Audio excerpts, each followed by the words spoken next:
Question number 38 is a very easy question. Can I write the formula of the product formed when the element A atomic number 19? हाँ students ध्यान से check करिए, कोई element A है, इसका atomic number कितना है 19 है, तो एटॉमिक नंबर 19 का अगर हम लोग इलेक्ट्रॉनिक कन्फिग्रेशन करें तो 2, 8, 1 होता है। और सभी बच्चे मेरे ख्याल से पहचान गए होंगे ये पोटेशियम है बच्चों। पोटेशियम का सिंबल क्या होता है K, तो A इज पोटेशियम, ये भी नॉलेज आपको होना चाहिए। ठीक है, A क्या है आपका पोटेशियम है, पोटेशियम का सिंबल क्या होता है K, P नहीं होता है, P तो फास्फोरस होता है। ठीक है ना, तो 2, 8, 1 करेक्ट, ये इसका इलेक्ट्रॉनिक कन्फिग्रेशन है।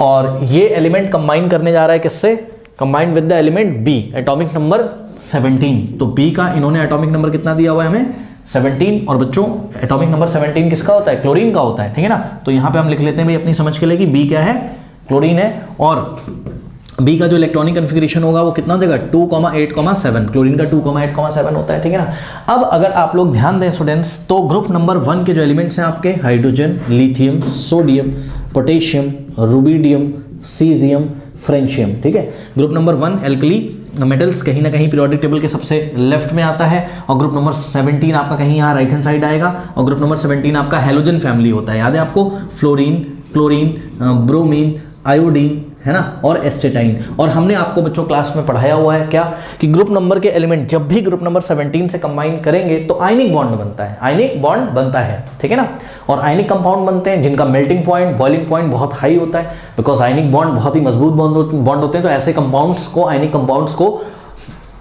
मेल्ट या बॉयल करने के लिए हमें बहुत ज़्यादा एनर्जी सप्लाई करनी पड़ती है, बहुत ज़्यादा हीट उनको देनी पड़ती है, जिससे कि उनका मेल्टिंग बॉइलिंग पॉइंट बहुत ज़्यादा होता है। ये हमने क्लास में पढ़ा हुआ है। ठीक है ना, तो जब भी ग्रुप नंबर 1 17 से कंबाइन करेंगे, ठीक है, तो अक्सर आपको कैसे कंपाउंड देखने को मिलेंगे, आपको आयनिक कंपाउंड देखने को मिलेंगे, है ना। और बॉन्ड कैसे देखने को मिलेंगे, आयनिक बॉन्ड देखने को मिलेंगे। जो कंपाउंड बनेंगे उनको हम क्या बोलेंगे, आयनिक कंपाउंड। ठीक है ना, चलो बहुत बढ़िया। अब आयनिक कंपाउंड या आयनिक बॉन्ड बच्चों कैसे बनते थे याद करिए। ग्रुप नंबर 1 के एलिमेंट इलेक्ट्रॉन लूज करेंगे, मेटल इलेक्ट्रॉन देगा, नॉन मेटल लेगा, और फिर दोनों के बीच में स्ट्रॉन्ग इलेक्ट्रोस्टैटिक फोर्स लगेगा। ठीक है स्टूडेंट्स, अब यहां पर थोड़ा सा ध्यान दें क्या कहानी चल रही है। पहले तो मैं आपको असली कहानी बताता हूं जो कि आपको एग्जाम में नहीं करके दिखानी है। देखिए ये रफ वर्क है बच्चों, RW रफ वर्क। हो क्या रहा है बच्चों, समझिए जरा, हो ये रहा है कि देखिए पोटेशियम है, ठीक। अब पोटेशियम के आउटर मोस्ट में, पोटेशियम के चेक करो ना, पोटेशियम का इलेक्ट्रॉनिक कन्फिग्रेशन 2, 8, 1। तो पोटेशियम के आउटर मोस्ट में कितना इलेक्ट्रॉन है, 1 इलेक्ट्रॉन है। ठीक है ना, तो ये देखिए ये 1 इलेक्ट्रॉन को हमने डॉट से दिखा दिया। ठीक है, और क्लोरीन के आउटर मोस्ट में स्टूडेंट्स कितने इलेक्ट्रॉन है, ध्यान चेक करिए, क्लोरीन के आउटर मोस्ट में इलेक्ट्रॉन 7 है। ठीक है, तो 1, ये देखिए 1 इलेक्ट्रॉन क्रॉस से दिखा रहे हैं, 2, 3, 4, 5, 6, और ये रहा आपका 7। अब होगा क्या कि ये जो पोटेशियम है, ठीक है, ये अपना 1 इलेक्ट्रॉन ये आउटर मोस्ट वाला निकाल देता है, यानी कि किसको दे देता है, क्लोरीन को दे देता है। और जो फॉर्मूला यहाँ पर बन के आएगा, ध्यान से चेक करिए स्टूडेंट्स, कि जब अपना इलेक्ट्रॉन इस क्लोरीन को दे देगा तो क्या हो जाएगा, K+ और Cl- ऐसा हो जाएगा। ठीक है, फिर ये एक पॉजिटिव कैटायन है और ये एक नेगेटिव एनायन है, मतलब ये कैटायन है, एनायन है, और पॉजिटिव और नेगेटिव के बीच में स्ट्रॉन्ग इलेक्ट्रोस्टैटिक फोर्स लगेगा। तो जो आपका फॉर्मूला बन के आएगा वो क्या आ जाएगा, KCl, यानी कि जिसका नाम क्या होगा, पोटेशियम क्लोराइड। बात समझ में आई कि नहीं? तो देखिए ध्यान से, ये आपका बच्चों दोनों एलिमेंट K और Cl का इलेक्ट्रॉन डॉट स्ट्रक्चर है, इस तरीके से हम एग्जाम में बनाएंगे।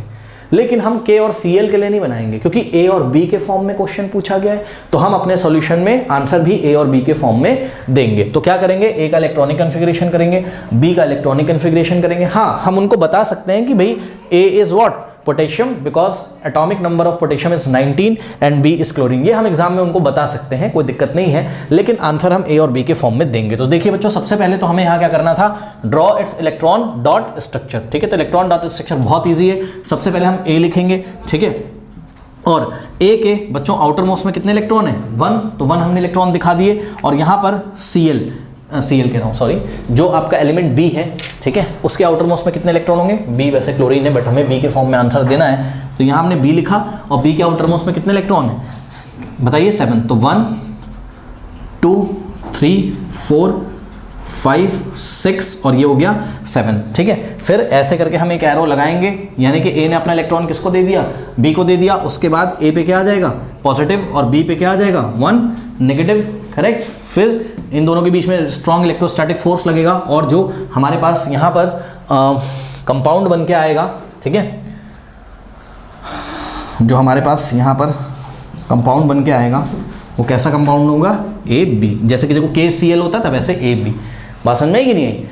तो इन्होंने यही हमसे पूछा था, draw it's electron dot structure हमने बना लिया। What is the nature of the bond form, तो यानी कंपाउंड हो गया, और नेचर ऑफ द बॉन्ड क्या हो जाएगा, ionic bond. Nature of the bond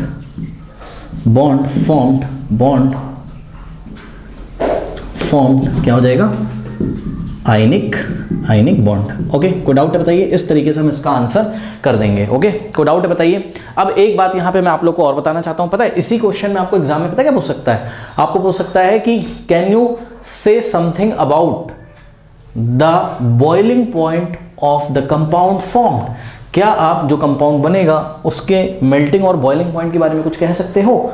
तो आपको लिखना है yes, the melting and boiling point, या द बॉइल जिसके बारे में पूछे, चाहे मेल्टिंग पॉइंट पूछे चाहे बॉइलिंग पॉइंट पूछे, the boiling point of the compound form is very high, बस इतना लिखना है, because the compound form is what, ionic compound. और हमको पता है कि आयनिक कंपाउंड में बॉन्ड जो होते हैं वो बहुत मजबूत होते हैं, वेल डिफाइंड क्रिस्टल होता है, क्लास में हमने आपको पढ़ाया है, इसलिए उनको ब्रेक करने में बहुत ज़्यादा एनर्जी की जरूरत होती है, इसलिए उसका मेल्टिंग और बॉइलिंग पॉइंट बहुत हाई होगा। मतलब आप उसमें अगर थर्मामीटर लगा के चेक करें, वैसे तो वो थर्मामीटर साइंटिफिक थर्मामीटर होते हैं जो बहुत हाई टेम्परेचर मेजर करते हैं, पर फिर भी अगर हम उसको मेल्ट करने चलें या उसको हम बॉयल करने चलें, जब हम उसको हीट देंगे तो देते ही रहेंगे, बहुत हाई टेम्परेचर पे जाके वो पहले मेल्ट करना शुरू करेगा और उससे भी हाई टेम्परेचर पे वो जाके बॉयल करना शुरू करेगा। ओके, तो इसको आप लोग नोट कर लीजिए स्टूडेंट्स।